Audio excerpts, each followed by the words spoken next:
আজকে তোমাদের সাথে আমার ব্রাইডের সমস্ত জিনিস শেয়ার করব, যেখানে শাড়ি থেকে গয়না থেকে ব্লাউজ থেকে খুব সুন্দর সুন্দর জিনিস যেটা আমি তোমাদের সাথে শেয়ার করব। তো হ্যালো এভরিওয়ান, আজকে আমি সাথে আছি মুসলিম ব্রাইডের লুক, যেখানে ব্রাইড পুরো একদম বেঙ্গলি ব্রাইডের মতন সেজেছিল। এটা লোকেশন ছিল সীতাকুণ্ডতে। তো সকাল সকাল আমি চলে গিয়েছিলাম। ব্রাইড পুরো তত্ত্ব যে সেটটা ব্লাউজের শাড়ির সেটা কিন্তু দিয়ে দিয়েছিল। তো এখানে যে ব্লাউজ শেয়ার করব সেটা আগেই শেয়ার করেছিলাম। ভীষণ সুন্দর একটা কাজের ওয়ার্ক ছিল।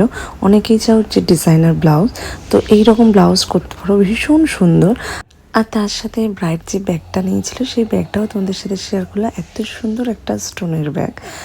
এখানে আমি একটা কথা বলতে চাই যে ব্রাইডের ফটো নির্ভর করে শুধুমাত্র কিন্তু মেকআপ আর্টিস্টদের ওপর নয়, ফটোগ্রাফার, মেকআপ আর্টিস্ট, যে ব্রাইডের ড্রেস জুয়েলারি সব কিছু নিয়ে কিন্তু একটা সুন্দর ফটো। তো সেখানটায় ভালো মেকআপ আর্টিস্ট নিচ্ছি, ভালো ফটোগ্রাফার নিচ্ছি, ড্রেস জুয়েলারিটা যদি সেই রকম না হয় কিন্তু সেইভাবে আমরা যতই সুন্দর সাজে না কেন সেই লুকটা যেন সেই রকম আসে না। এবার এখানে বলতে চাই যে অনেকেই ভাবে যে তাহলে দিদি আমাদের সোনার অনেক ভারী ভারী জিনিস নিতে হবে, দামি শাড়ি নিতে হবে। এই রকম কিন্তু কিছুই নয়। অনেকেই আছে যে সোনার গয়নার বদলে ইমিটেশন পরেও কিন্তু বিয়ে করে। আবার অনেকেই কিন্তু আছে 5,000 থেকে 10,000 শাড়িও কিন্তু পরে বিয়ে করে। অ্যাকচুয়ালি কোয়ালিটিটা না, অ্যাকচুয়ালি হচ্ছে কালার কম্বিনেশন, যে ব্রাইডকে কোন কালারটা বেশি মানাবে, কী রকম সাজলে তাকে মানাবে। অনেকেই আছে ব্রাইডরা আছে অন্য ব্রাইডের ছবি বা অন্য সাজ দেখে কিন্তু আমাদের বলে যে টিটু আমাদের সেম করে দিতে হবে। কিন্তু অনেকেই আছে যেটা বলে যে দিদি আমার এই লুকটা পছন্দ, কিন্তু তুমি তোমার মতন সাজিয়ে দিও।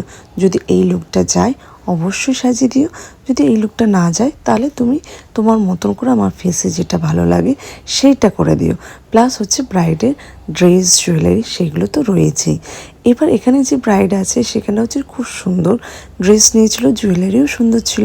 কিন্তু আমি বলতে চাইছি না যে প্রত্যেকটা ব্রাইডকে এইরকমই ড্রেস নিতে হবে, এইরকমই দামি ডিজাইনার নিতে হবে, এইরকমই শাড়ি নিতে হবে, এটা নয়। কিন্তু যে কালারটা তোমরা নিচ্ছ, যে জুয়েলারিটা নিচ্ছ সেটা নর্মাল হোক, কোনো ব্যাপার নয়, কিন্তু তার সাথে মানানসই যেন থাকে। অনেকেই আছে ব্রাইড যে সুন্দর ব্লাউজ নিয়েছে বাট কোনো ফিটিংস নেই, সেটা কিন্তু ক্ষেত্রে আমি এই ক্ষেত্রেই বোঝাচ্ছি। এবার আসে জুয়েলারির ক্ষেত্রে। জুয়েলারি যেমন আমরা অনেক ব্রাইডকেই বলে থাকি যে একটা লংয়ের ওপরে নিয়ে রাখবে, আর একটা হচ্ছে চকার চেক, এই তিনটে নিয়ে রাখলেই হবে। তাও সবাইকে কিন্তু আমরা সব রকম পরাই না, যেটা ভালো লাগে সেটাই কিন্তু পরাই। টায়রা টিকলিটাও সেম, কারোর কপালে কিন্তু টায়রা যায়, কারোর কপালে আবার টিকলি যায়। সবার কপালে কিন্তু টায়রা যায় না, সবার কপালে কিন্তু টিকলি যায় না। নর্থের ক্ষেত্রেও সেম কিন্তু, কারোর ক্ষেত্রে বড়টা ভালো লাগে, কারোর ক্ষেত্রে ছোট বা মিডিয়ামটা ভালো লাগে। এই জিনিসগুলোই হচ্ছে ছোট ছোট জিনিস, যে এখানটায় দামের ফারাক নেই যে আমাকে এত দামেরই জিনিস নিতে হবে, আমাকে সোনারই নিতে হবে, আমাকে বা দামি ডিজাইনার ব্লাউজই নিতে হবে। যেই জিনিসটাই নাও না কেন, যেটাই তুমি কোয়ালিটির নাও না কেন, সেটা যেন প্রপার তোমার ফিগারে বলো, তোমার ফেসের সাথে যে জুয়েলারিটা সেটা যেন মানানসই হয়। কিন্তু মেকআপ আর্টিস্টরা চায় যে প্রত্যেকটা ব্রাইডকে খুব সুন্দর লাগুক, কারণ সেই দিনটা বারে বারে আসে না, একবারই আসে জীবনে। তো সেই দিনটা যেন তার স্পেশাল দিন, মনে রাখার মতন দিন হয়, যেটা সে সেজে খুব স্যাটিসফাই হয়। তাই প্রত্যেকটা ব্রাইডের উচিত যে যাই জিনিস নাও, ভালো ফটোগ্রাফার নিচ্ছ, ভালো মেকআপ আর্টিস্ট নিচ্ছ, ভালো শাড়ি নিচ্ছ, ভালো জুয়েলারি নিচ্ছ, প্রত্যেকটা যেন ভালো ফিটিংস হয়। যেমন অনেকেই ভাবে যে আমি রোগা বাট আমাকে এই ব্লাউজ পরলে মানাবে না, আমি মোটা আমাকে এই রকম পরলে মানাবে না। প্রত্যেকটা জিনিসই মানাবে। আর বিশেষ করে শাড়ি, শাড়ি এমনই একটা জিনিস যে প্রত্যেকটা মেয়েকে ভালো লাগে। মোটা হোক, রোগা হোক, কালো হোক, ফর্সা হোক, বেঁটে হোক, লম্বা হোক, প্রত্যেকটা মেয়েকে কিন্তু সুন্দর লাগে।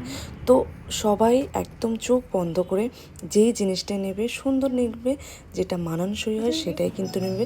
আর অবশ্যই কিন্তু ব্লাউজ ফিটিংস থাকা চাই, সে রোগা হলেও বা মোটা হলেও। তো আজকের আমার সুন্দর এই ব্রাইড, মুসলিম ব্রাইড পুরো বেঙ্গলি ব্রাইডের মতন সেজেছে। তো তোমাদের কেমন লাগছে ওভারঅল একটা লুক দেখো। আমি 1 প্লেট করে শাড়ি পরিয়েছি আর করে পরাইনি, প্লাস সুন্দর সুন্দর গয়না।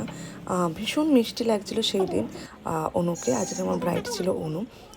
তো আজকের কমপ্লিট লুকটা তোমরা দেখেছো, এর আগেও দেখেছিলে। তো আজকের তোমাদের এই লুকটা কেমন লেগেছে আর আমার যে কথাগুলো বলেছি সেগুলো ঠিক বললাম কিনা অবশ্যই কিন্তু জানিও।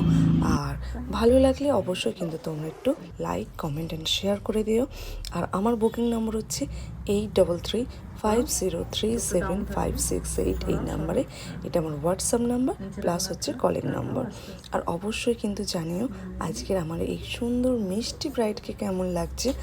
আর আগামী যে আপকামিং ব্রাইডগুলো রয়েছে তাদেরও ভিডিও তোমাদের সামনে পোস্ট করব, আস্তে আস্তে আমি সব পোস্ট করব। থ্যাংক ইউ সো মাচ এত সুন্দর ভিডিওটা দেখার জন্য আর কমেন্ট করার জন্য।